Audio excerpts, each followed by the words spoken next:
Hello and thanks for using TickBoom. For this question we're given two non-zero complex numbers, u and v, and we're asked to show that if u on v is equal to ik, where k is some real number, then first of all we're asked to show u bar v plus v bar u is equal to 0. And then in part b we're asked if u bar v plus v bar u is equal to 0, then what's the relationship between arg v and arg u? So starting with part A, so we've got these two complex numbers u and v, and I'll just define those in the generic form. So u can be a plus ib, and I'll say v is equal to c plus id, which means their conjugates would be u bar equals a minus ib, and v bar would equal c minus id. And we're interested in this almost a cross multiplication. So we want u bar v plus v bar u. We want to show that it's equal to 0. So step 1, a natural step 1 would be to work out what this is. So u bar would be a minus ib times v, which would be c plus id, plus v bar, which would be c minus id, times u, which is a plus ib. So now we just need to expand this out and see what we get. So I'll get ac plus adi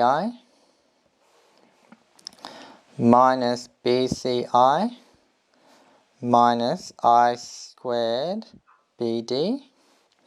And over here we'll get another AC plus BCI minus ADI minus I squared BD. So let's see how we can simplify this. So this ADI and this minus ADI will go. This minus BCI and plus BCI will go. We've got two ACs. So 2ac, and we've got two of these minus I squared bd. So I squared is negative 1, so minus negative 1 is plus 1. So we've got plus bd, and we've got two of them. So that will just simplify to 2ac plus bd. Alright, now the other thing that we're told is that u on v is equal to ik, or in other words 0 plus ik.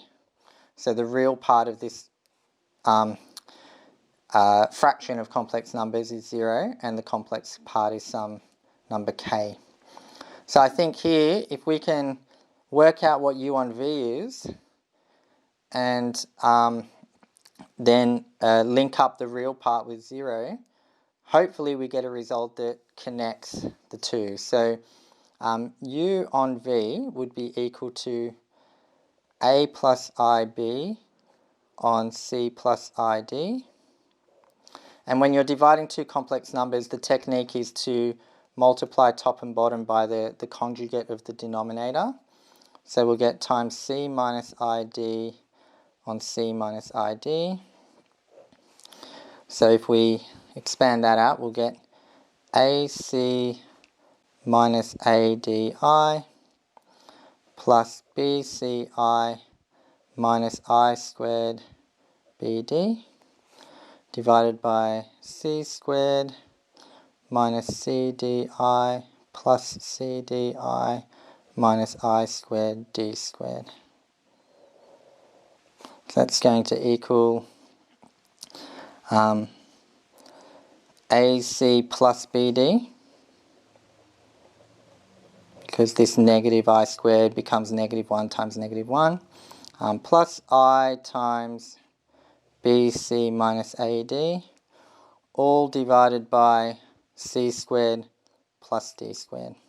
And I'll just put that under each bit. So we'll go divided by C squared plus D squared, divided by c squared plus d squared.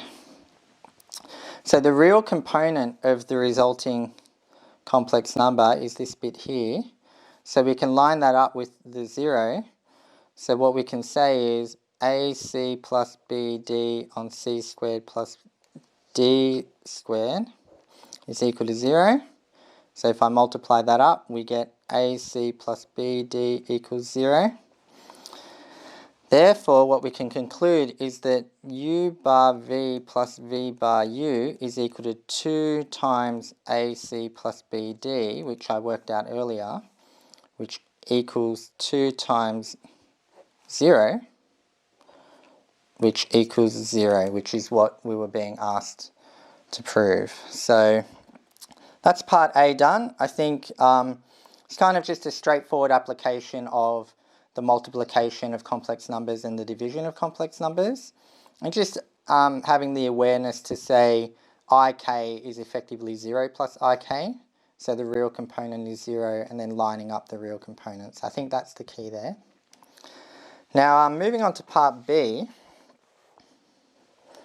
it's worded quite interestingly, because we're told if U bar V plus V bar U is equal to 0. If that's true, then what is the relationship between arg V and arg U? So the way I'm reading this, and it might be a bit cheeky, but the way I'm reading this is if U bar V plus V bar U is equal to 0, if that is true, then it must be the case that U on V is equal to ik. Because we kind of just demonstrated the reverse of that logic in part A. In part A we said if this is true, then you get here. Therefore, if this is true, then you'd get this result. They're kind of connected. And I think from there, what we can do is get to this relationship. So hopefully I'm not taking any incorrect shortcuts here, but I think that's what the question's getting at. So I can say that the arg of U on V is equal to the arg of ik. And if I just draw up a simple argand diagram over here,